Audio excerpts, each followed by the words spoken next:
Sai Nathaya Namaha. Mission of the Saints. Shirdi, a holy place of pilgrimage. Sai Baba's personality. Gauli Buva's dictum. The appearance of Vithal. Kshir Sagar's story. Das Ganu's bath in Prayag. The Immaculate Conception of Sai Baba and his first advent in Shirdi. The three Vadas. In the last chapter, I described the circumstances which led me to write the Sai Satcharitra. Let me now describe the first advent of Sai Baba in Shirdi, with Baba's grace. Mission of the Saints. Lord Krishna says in the Bhagavad Gita, chapter 4, 7-8, whenever there is a decay of dharma, righteousness, and an ascendancy of unrighteousness, I manifest myself, for the protection of the virtuous, the destruction of the vicious, and for the establishment of righteousness, I thus manifest myself age after age. This is the mission of God and saints. Saints are his representatives and appear here at appropriate times and help in their own way to fulfill that mission.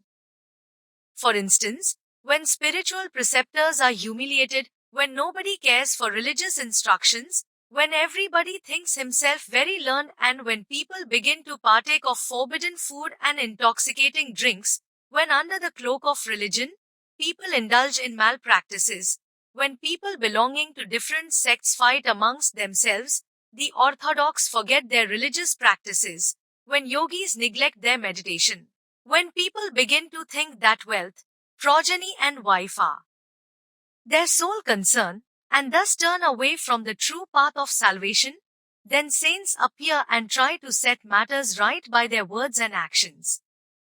They serve us as beacon lights and show us the right path for us to follow. In this way, many saints Nivritti, Gyandev, Muktabai, Namdev, Gora, Gonai, Eknath, Tukaram, Narhari, Narsi Bhai, Sajan Kasai, Savta, Ramdas, and various others appeared at various times to show people the right path.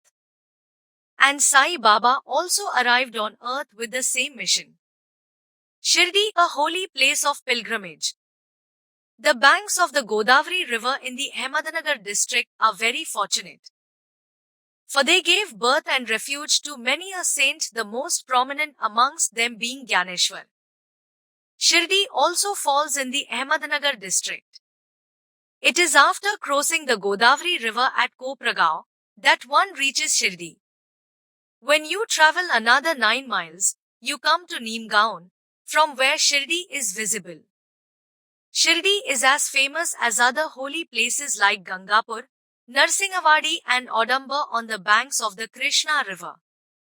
Just as the devotee Damaji flourished in and blessed Mangalveda, near Pandharpur, as Samarth Ramdas blessed Sajjangad, and just as Sri Narsimha Saraswati elevated Saraswati Wadi, Sainath flourished at Shirdi and blessed it. Sai Baba's personality. It is on account of Sai Baba that Shirdi grew into importance. Let us see what sort of personage Sai Baba was. He had conquered this samsar, worldly existence, which is very difficult to cross. Peace or mental calm was his ornament, and he was the repository of wisdom. He was the home of Vaishnav devotees and was very liberal, like Karna. He had no love for perishable things and was always engrossed in self-realization, which was his sole concern. He felt no pleasure in the things of this world or of the world beyond. His heart was as clear as a clean mirror, and his speech always rained nectar. The rich or poor were the same to him. He did not know or care about honor or dishonor. He was the Lord of all beings. He spoke freely, interacted with everyone, saw the acting and dances of Nautch girls and listened to Gajjalu songs, yet he did not swerve an inch from samadhi, mental equilibrium. The name of Allah was always on his lips, and while the world awoke, he slept, and while the world slept, he was vigilant. His inside was as calm as the deep sea.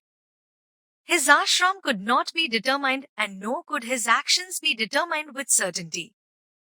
And though he lived in one place, he knew all the transactions that took place in the world.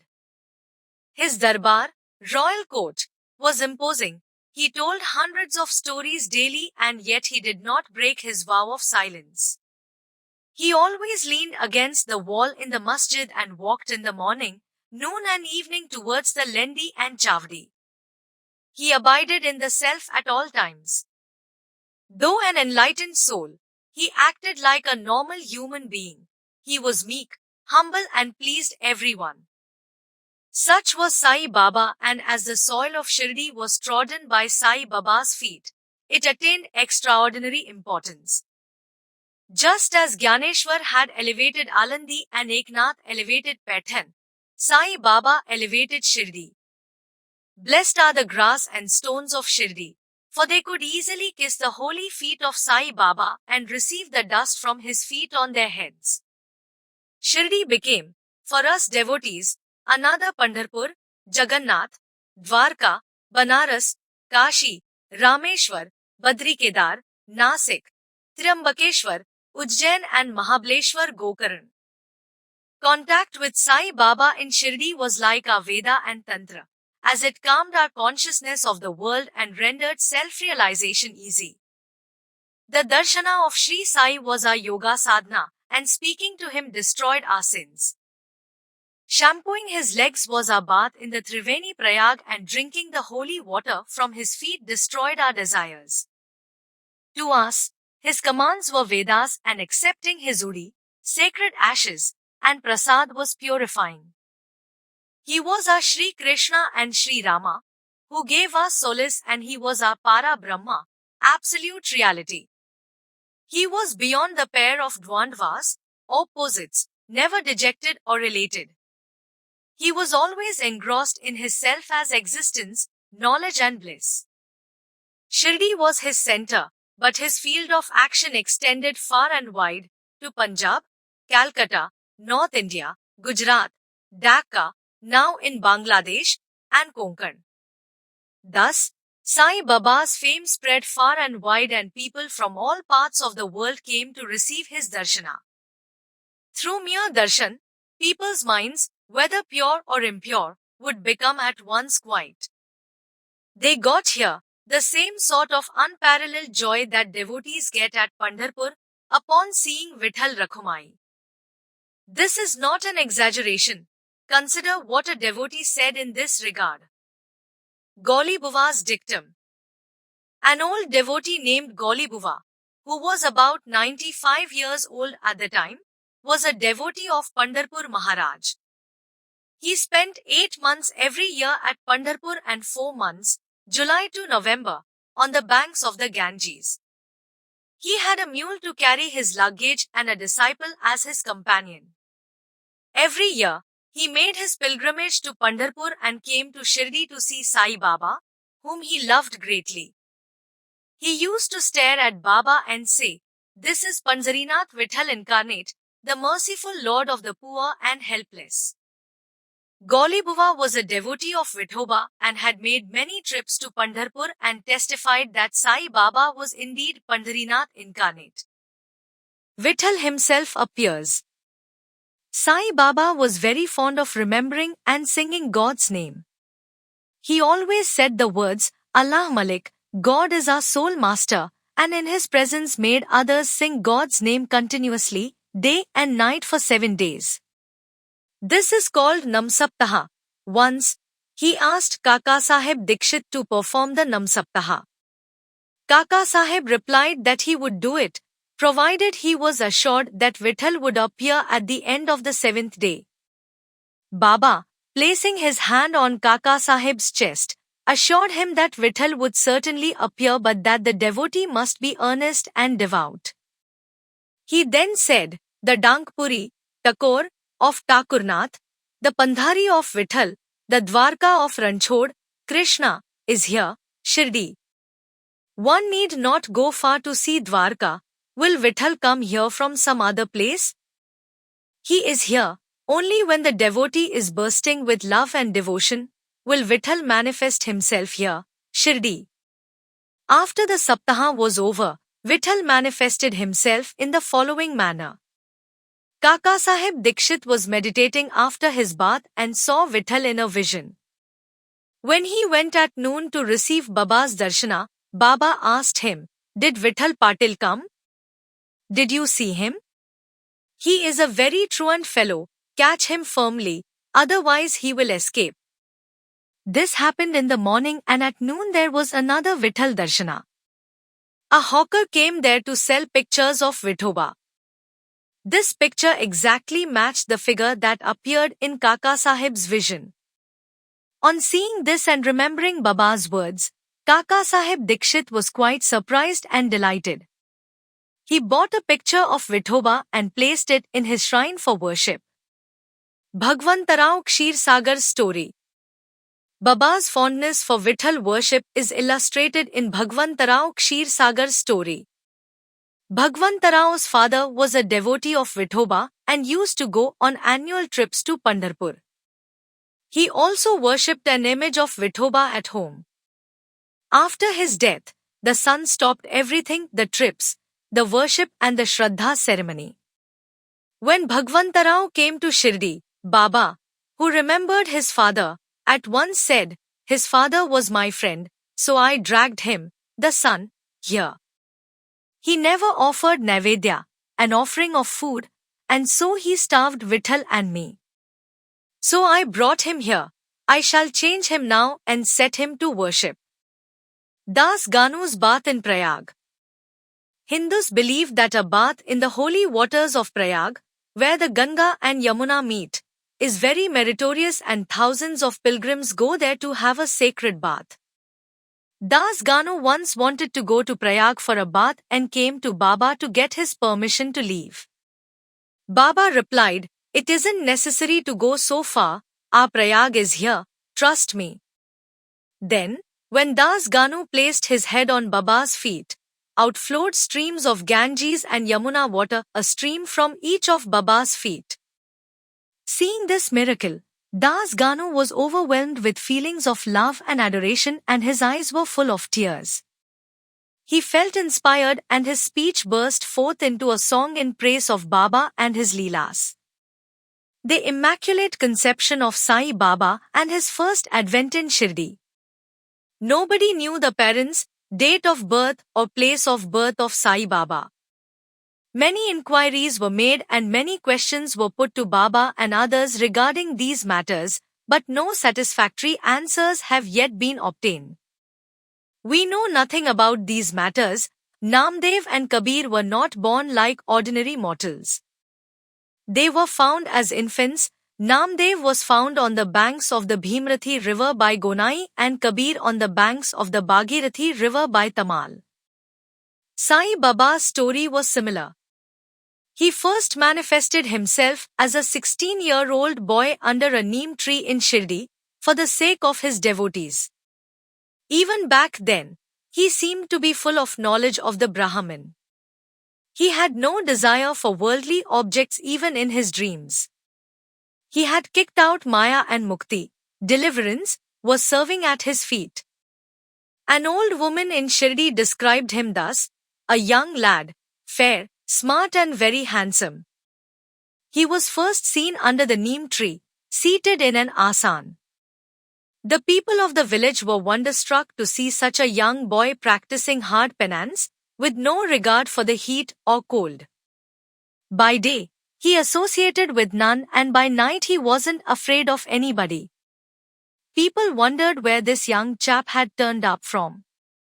His form and features were so beautiful that a mere look endeared him to everyone. He didn't go to anybody's door and always sat near the neem tree. Outwardly, he looked very young, but through his actions he was really a great soul. He was the embodiment of dispassion and was an enigma to everyone.